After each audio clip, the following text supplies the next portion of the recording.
என்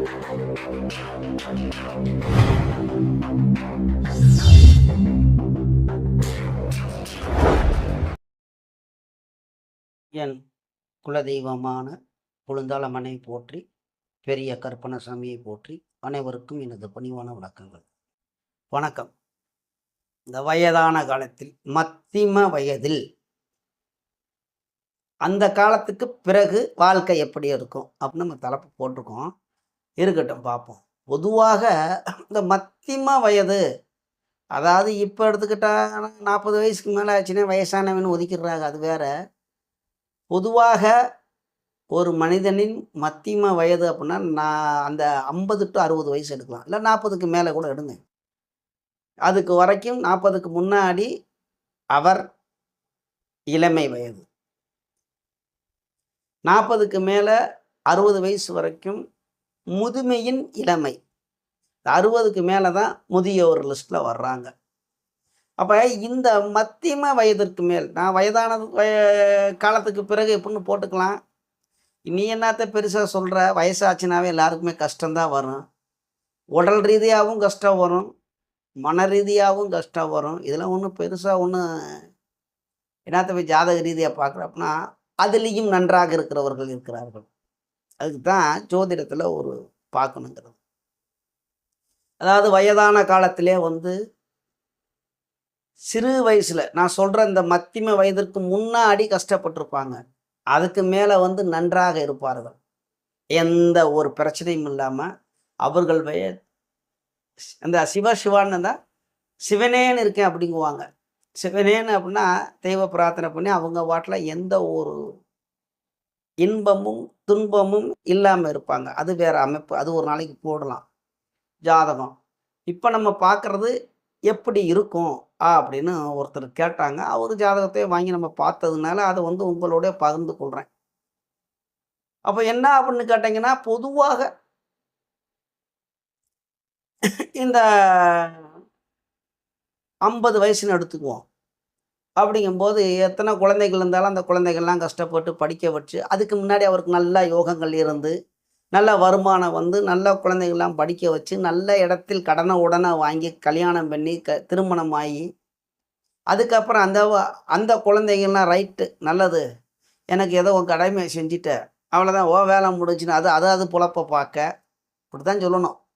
மனைவி வருமானம் வர வரைக்கும் என்னது, கணவரை மாமா அத்தான் கணவர், அப்புறம் ரொம்ப மதிப்பாக வெகுமானத்தோடு இருந்த, நமக்கு மதிப்பு மரியாதைலாம் கொடுத்த மனைவி, அப்புறம் இங்கே வாயாங்கிறதும் அதை எடுங்கிறதும், வயதான காலத்தில் எனக்கே முடியல நீ எடுத்த என்ன அப்படி இப்படிங்கிறது, கொஞ்சம் மரியாதை இல்லாமல் நடத்துகிறதும், இதெல்லாம் பொதுவாக இங்கே வந்துக்கிட்டு இருக்கோம். ஆனால் அதில் சில பேர்த்துக்கு நல்லது வரும், சில பேர்த்துக்கு ஏண்டா வாழ்க்கை வாழ்கிறோம் அப்படின்னு வெறுக்க தோணும். இது ஒரு வாழ்க்கையா, பேசாமல் செத்து போயிடலாமா, என்னையா நான் இவ்வளோ சம்பாரித்தேன், இப்போ நான் பார்க்குறதும் கூட எனக்கிட்ட அவருடைய ஜாதகத்தை பார்த்து சொன்ன உடனே அவர் எனக்கிட்ட முறை வச்சது, என்னங்க சாமி நான் செத்து போயிடலாமா அப்படின்னு தான் இருந்தேன், என் நண்பர் ஒருத்தர் உங்கள்கிட்ட சொன்னதுனால நான் பார்க்குறேன் அப்படின்னாரு. பார்த்து முடிச்சதுக்கப்புறம் தான் அவர் கதையை சொல்கிறார். அவர் இதிலெல்லாம் கில்லாடி அமைதியாக உட்காந்துருன்னா தான் சொல்லுவார்னு. சரி பார்ப்போம். ஏன்னாக்கும் அந்த நபருடைய ஜாதகத்தை போட்டு அதோடைய பலனை எடுத்து நமக்கு பார்ப்போம், சரிங்களா? அவர் எப்படி இருந்தார், அவருடைய நிலைமை இப்போ எப்படி இருக்குது நான் சொல்லிட்டேன். பொதுவாக அந்த நான் சொல்கிற வயது 50 to 60 வயசுங்கும்போது அந்த நம்மளுடைய கடமைகள் முடிக்கலாம் என்று அந்த திருமணம் தான் பொதுவாக வரக்கூடியது. அந்த 40 வயசு வீடு இல்லாதெல்லாம் வீடு கட்டுவோம், வீடு கட்டினோன்னே குழந்தைகள் பெரிய குழந்தைகள் ஆயிரும், அந்த குழந்தைகளுக்கு திருமணம் பண்ணுறது, அதெல்லாம் முடிச்சு தான் இருக்கும்போது நோய் நொடி வந்துடும், உடல் ரீதியாக ஒத்து வராது, கொஞ்சம் கஷ்டப்படுவோம், அது பொதுவான கருத்து. இதில் அந்த இதெல்லாம் பார்த்து இருந்து உடம்பை கரெக்டாக வச்சு கொண்டு உணவு பழக்க வழக்கங்களும், அதாவது அந்தந்த சேஃப்டியாக வச்சு நல்லா இருக்கவங்க எத்தனை பேர் இருக்காங்க. இப்போ நம்மள்ட்ட போடுறது இந்த ஜாதகர் எப்படி இருப்பார் அப்படின்னு பார்ப்போம், சரிங்களா? இப்போ நம்ம எடுத்துக்காட்டு போடக்கூடிய அந்த ஜாதகர் பிறந்த தேதி 19/4/1972 ஏப்ரல் மாதம் 19ஆம் தேதி 1972 இரவு 9 மணிக்கு பிறந்திருக்கார். மருதை மாவட்டம் மதுரையில் பிறந்திருக்கிறார். மதுரையை சுற்றி உள்ள மதுரைன்னு போட்டிருக்கார். அவர் புனர்பூச நட்சத்திரம் 2ஆம் பாதத்தில் பிறந்தார். ராசி கட்டம் ஸ்க்ரீனில் வருது பாருங்க. அப்படியே விளக்கிக்கிட்டு அதை பார்ப்போம். முன்னாடிலாம் எப்படி இருந்தாருன்னு பார்ப்போம். சரிங்களா? விருச்சிக லக்னம், 2ஆம் பாவகத்தில் குரு ஆட்சி, 3ஆம் இடத்தில் ராகு, 5இல் புதன் நீச்சம், 10ஆவதுக்கு மாந்திவாரம் அங்கே இருக்குது. பார்ப்போம். 6இல் சூரியன் உச்சம், அது கிரக நிலை அப்புறம் சொல்லி வர்றேன். 7இல் சுக்கிரன், சனி, செவ்வாய், 8இல் சந்திரன், 9இல் கேது. இது இந்த ராசி கட்டத்தில் உள்ள கிரக, அவர் பிறந்த காலத்தில் உள்ள கோச்சர கிரகம் அப்படி எடுத்துக்கலாம். அவர் பிறந்த காலத்தில் உள்ள எல்லாம் அவருக்கு உள்ள ராசி கட்டத்தில் இதுதான், இந்த கிரகம் தான், இது மாறாது, அப்படியே இருக்கும். கோச்சாரத்தை இருக்க வேணாம். அப்போ அவருக்கு எந்த கிரகம்லாம் வலுவாக இருக்கிறது அப்படின்னு பார்ப்போம். ஒவ்வொரு பாவத்தா அப்படி வர வர அப்படியே சொல்லிட்டு வர்றேன். இப்போ லக்கணத்துக்கு அதிபதியை பார்க்குறோம். செவ்வாய் லக்கணத்தை தொடர்பு கொள்கிறார். 7ஆம் இடத்தில் இருந்து கொண்டு ஒரு சுபரோடையும் இருக்கிறார், ஒரு பாவரோடையும் இருக்கிறார். இயற்கை சுபரான சுக்கிரன் ஆட்சி பெற்றவர் கூட இனவு பெற்றிருக்கிறார். அருமைதான், அதில் இந்த மாற்றுக்கிறது கிடையாது, நல்லது.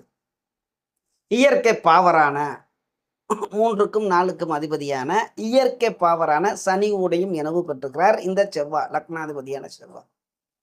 இந்த 3 பேருமே சேர்ந்து 7ஆம் பார்வையாக லக்கணத்தில் தொடர்பு கொள்கிறார்கள்.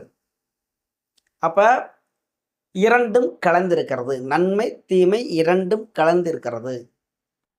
ஒன்று, இப்போ லக்னாதிபதி நன்றாக இருக்கிறாரா கெட்டு போய் இருக்கிறாரா அப்படின்னு ஒரே வார்த்தையில் சொல்லியானா, சுக்கிரன் கூட சேர்ந்திருக்கிறது நன்மை, சனி கூட சேர்ந்திருக்கிறது தீமை. அதை நீங்களே எடுத்துக்கங்க. அப்படித்தான் எடுக்க முடியும். சரி, அதுக்கு அடுத்தபடியாக ஒவ்வொரு பாகமாக பார்ப்போம். 2ஆம் பாவகத்தில் தனஸ்தானம், நேத்திர கண் ஸ்தானம், குடும்பம், வாழ்க்கை கொடுக்கக்கூடிய பாவகம். அந்த இடத்துல தான் வருமானத்தை குறிக்கக்கூடிய பாவகம். குரு பகவான் ஆட்சியாக இருக்கிறார். பரவாயில்லை, வருமானம்னா நல்லா வருமானம் வரும். இல்லற வாழ்க்கையும் அப்போ 8ஆம் பாவத்தை தொடர்பு கொள்றதுனால ஆயுள், திருமணத்துக்கு பிறகு உள்ள குடும்ப வாழ்க்கை, வெளியூர் வெளிநாடு, இந்த மாதிரி கொஞ்சம் பரவாயில்லை, நல்லா இருக்கு. பரவாயில்லைங்கிறத விட நன்றாக இருக்கிறது. 3ஆம் பாவகத்தில் தைரியம், வீரியம், புகழ், கீர்த்தி.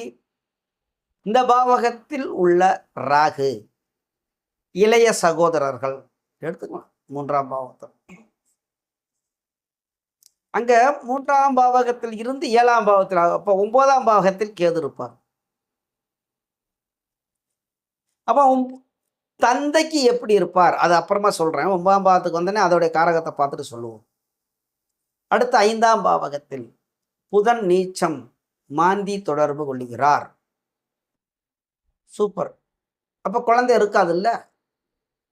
5ஆம் பாவத்தில் ஒரு நீச்ச கிரகம் இருக்கும்போது குழந்தை இருக்காதுல்ல. இவருக்கு ஒரு ஆணும் பெண்ணும் குழந்தையெல்லாம் இருக்கு.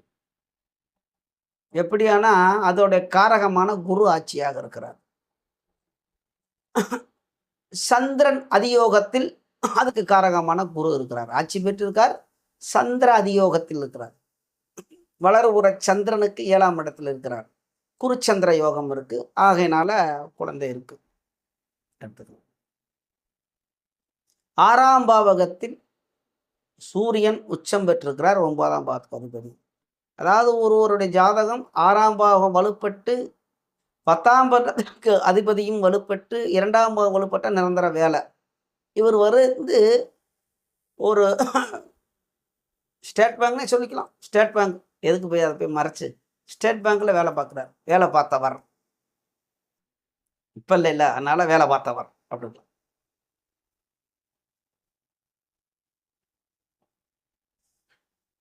7ஆம் பாவகத்தில் சுக்கிரன் ஆட்சியாக இருக்கார். ஆக அருமையான மனைவியில் இப்போ வரும். இருக்கட்டும். எங்கள் சனிக்கு செவ்வாய்க்கு என்ன சொல்கிறீங்க? அப்படியாப்பட்ட குணம்தான் இருக்கும். மொண்டாட்டி நல்லதுதாயா, வாய் திறந்தாச்சு கோபம் வந்துச்சுன்னா சட்டி முட்டிலாம் பறக்கும், புருஷனை கூட பார்க்காது. அப்படித்தான் இருக்கும். 7ஆம் படத்துக்கு அதிபதி ஆட்சியாக இருக்கிறார் சுக்கிரன். அழகான மனைவி, நன்றான நல்ல மனைவி, கைகால் எல்லாமே நல்லா இருக்கு. தாழ்மை மனப்பானமும் பிறரை இழிவுபடுத்தி பேசக்கூடிய சனி இருக்கிறார். அந்த இடத்துல செவ்வாய் இருக்கிறார். அதோடைய குணங்கள்லாம் கண்டிப்பாக மனைவிக்கு இருக்கும். 8ஆம் பாவகத்தில் சந்திரன். திருமண வாழ்க்கைக்கு பிறகு சந்திரன் வளர்புற சந்திரன் குருவும் பார்க்கறனால இல்லற வாழ்க்கையில் அதில் பிரிவு வராது, நல்லா தான் இருக்கிறார். மனைவி எப்படியா இருந்தாலும் வண்டி ஓட்டுறார். குடும்பம் வண்டி, குடும்பங்கிற அது அட்ஜஸ்ட் பண்ணி அவர் குடும்பம் ஓட்டிக்கிட்டு இருக்கிறார்.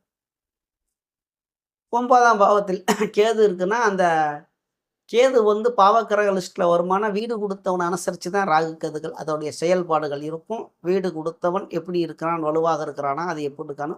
9ஆம் இடத்துக்கு அதிபதி தன் வீட்டுக்கு 12இல் மறைந்தாலும் குருவால் பார்க்கப்படுகிறான். 9ஆம் வீட்டுக்கு அதிபதி வளர்புறை சந்திரனாக இருக்கிறான். இயற்கை சுபரான புதனுடைய வீட்டில் இருக்கிறார். ஒன்றும் பரவாயில்லை, நன்றாகத்தான் இருக்கிறார்.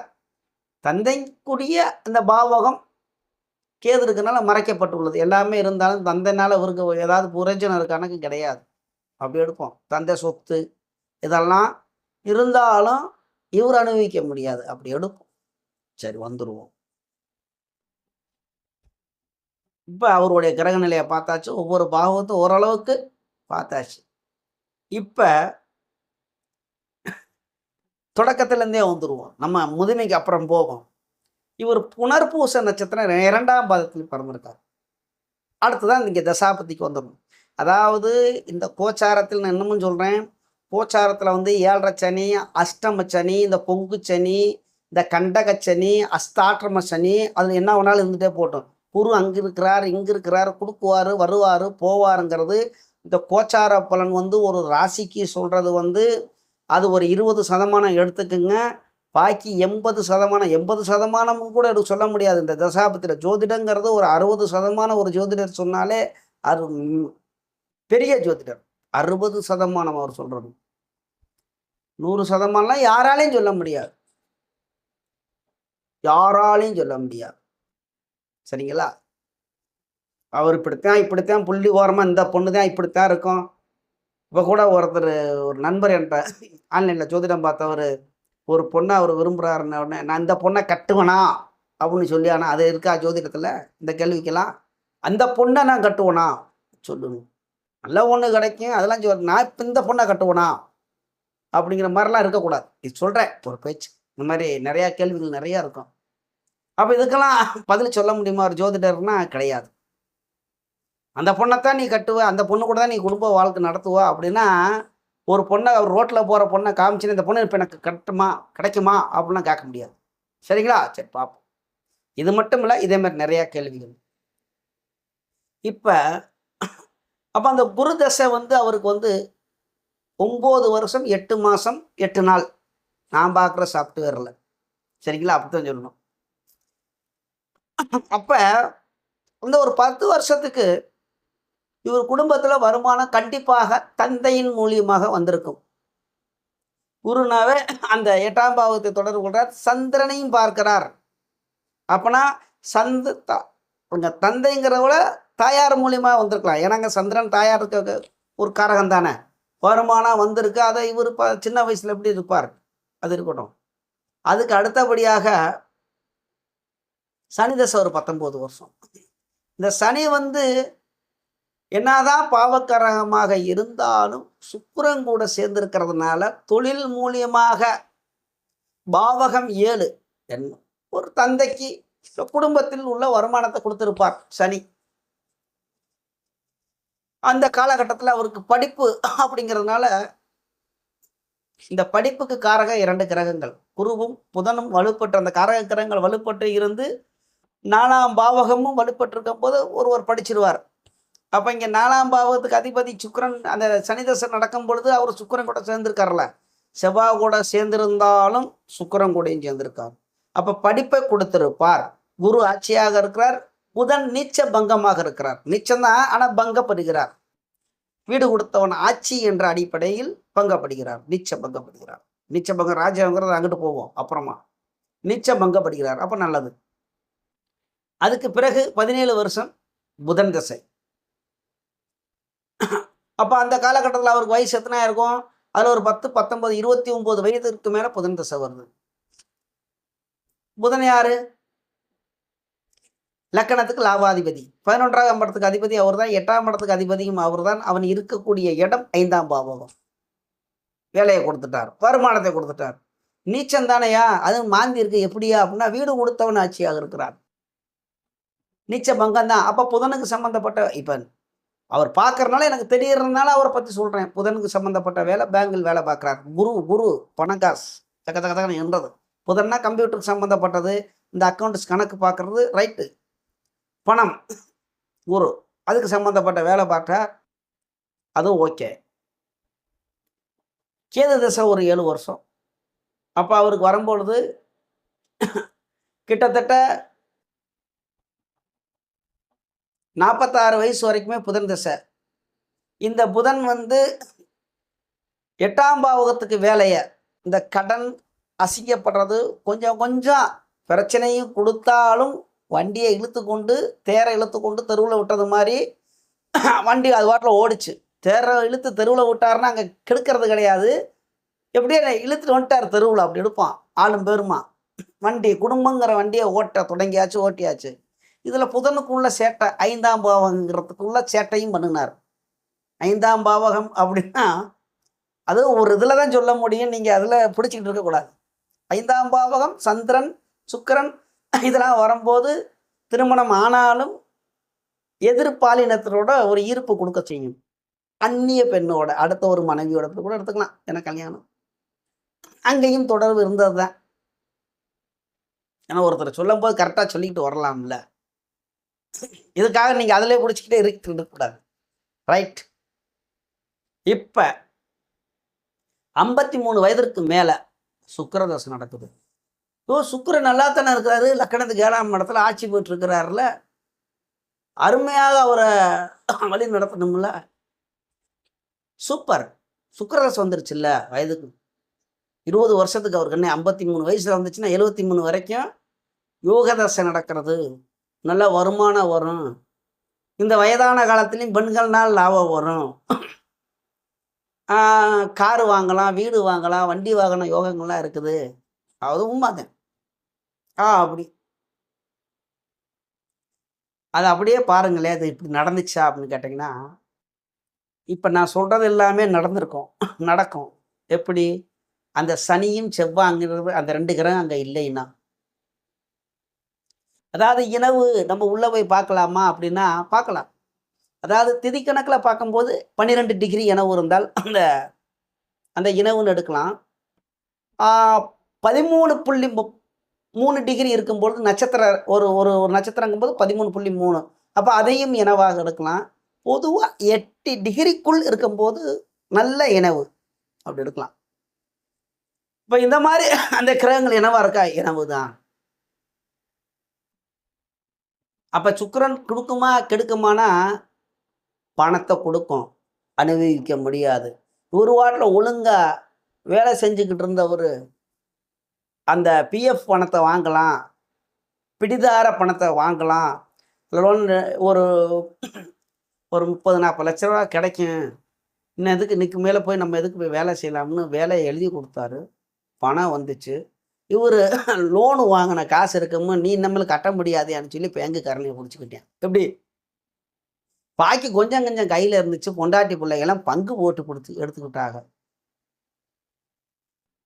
சுக்கிரன் பணத்தை கொடுத்தேன், ஆனால் சாப்பிட முடியல. சனியும் செவ்வாயும் கெடுத்து விட்டார்கள். இதைத்தான் நம்ம சொல்கிறோம். ஐயா சுக்கிரதசை நடக்குது உங்களுக்கு, கொடுத்து கெடுப்பார், கொடுத்து கெடுப்பார். வண்டியை வாங்கினீங்க, வண்டி இருக்குது சுக்கிரன் காரத்துவம், வண்டியை வாங்கிட்டு ஓட்டிகிட்டு போவீங்க, கீழே விழுந்து கை காலை உடைப்பார். என்னையா சொல்கிறீங்க அப்படின்னா 11ஆம் இடத்துக்கு அதிபதி, அங்கே சனியும் செவ்வாயும் இருக்கிறாங்க. அவன் வேலையை காமிக்கத்தான் செய்வாங்க. 6ஆம் இடத்துக்கு அதிபதியான செவ்வாயும் 3ஆம் இடத்துக்கு அதிபதியான சனியும் 2 பேரும் இயற்கை பாவர்கள். அந்த இடத்துல சுக்கிரன் ஆட்சியாக இருக்குல்ல அப்படிங்கும்போது இருக்கிட்டு போகட்டும். இங்க ஸ்தரம், ஸ்திரம், உபயம் அப்படின்னு கணக்கு இருக்கு. இந்த சிரராசிக்கு 3க்கும் 8க்கும் மாரகாதிபதிகள். அப்போ அவர் 3ஆம் இடத்துக்கு அதிபதியான சனி அங்கே தானே கூட இருக்கேன். வேலையை காமிக்கணும்ல, காமிச்சிட்டாங்க. காலெல்லாம் கட்டு போட்டுக்கிட்டு இருக்காரு. காலெல்லாம் வண்டியில் போகும்போது அவர் வாட்டில் இந்த ப்ரெஷர் வருது, இந்த அது வருது, செவ்வாய்க்குள்ளே சம்மந்தப்பட்ட அம்புட்டு இருக்குது. இந்த மாதிரி அவருடைய கடைசி காலத்தில் எல்லா பணமும் போச்சு, பிள்ளைகளும் மதிக்கிறதில்ல, பொண்டாட்டியும் மதிக்கிறதில்ல, கொஞ்சம் பென்ஷன் வர்ற பணத்தையும் வந்தனே ஒரு 10 நாளைக்கு பொண்டாட்டி அவர் சொல்கிற வாக்கு நம்ம கிடையாது. என் பொண்டாட்டி பணம் வந்து ஒரு 10 நாளைக்கு கொஞ்சம் நல்லா இருக்கிறா, பணம் தீர்ந்து போச்சுன்னா நாயை விட கேவலமாக என்ன நடத்துகிறா. லாட்டு சீட்டு வாங்கினா உழுகுமாலாம் கேட்குறாங்க. சுக்கரன் கொடுக்கலாம், ஆனால் அனுபவிக்க முடியாது. அப்போ இப்படித்தான் இருக்குமானா கொடுத்து கொடுத்து கெடுத்துக்கிட்டே இருப்பார் சுக்கரன். ரொம்பையும் கஷ்டப்பட மாட்டார், சாப்பாட்டுக்கெல்லாம் கிடச்சிரும் இறப்பு வரைக்கும். ஏன்னா லக்னாதிபதியும் சுக்கிரன் கூட சேர்ந்து இருந்து லக்னத்தையும் சுக்கிரனும் செவ்வாயும் பார்க்குறாங்க, சனியும் பார்த்தாலும் நன்மையும் தீன்மையும் கலந்து வரும்னு ஏற்கனவே சொல்லியிருக்கேன். இவருக்கு வருமானமும் வரும், கஷ்டமும் படுவார். ஏயா கஷ்டப்படுவாரா நல்லா இருப்பாரா? ஏதாவது ஒன்றை சொல்லுன்னா ரொம்ப கஷ்டப்பட மாட்டார். ஆனால் ஒரு மனநிலை வெறுப்பில் தான் இருக்கும். அவரே சொல்லிட்டார், நான் செத்து போடலாமா இல்லாட்டி ஓடி போடலாமான் இருக்கேன் ஜாமீன். அந்த மாதிரி கொஞ்சம் இருக்கும். இருந்தாலும் சாகவும் மாட்டார், தற்கொலைலாம் பண்ணிக்க மாட்டார். 8ஆம் பாவத்தினால வலுவாக தான் இருக்குது கிரகங்கள். 8ஆம் பாவத்துக்கு அதிபதியும் நீச்சபங்கமாக தான் இருக்கார், கவலைப்படவான. ஆயுளுக்காரகனான சனியும் இயற்கை சுபரான தனக்கு நண்பரான சுக்கிரன் கூட தான் சேர்ந்துருக்கார். சரிங்களா? இப்போ பார்க்கலாம். இந்த ஜாதகத்தை கூட நிறையா பேசிக்கிட்டே இருக்கலாம் மணிக்கணக்கில், உங்களுக்கு போர் அடிக்கும்.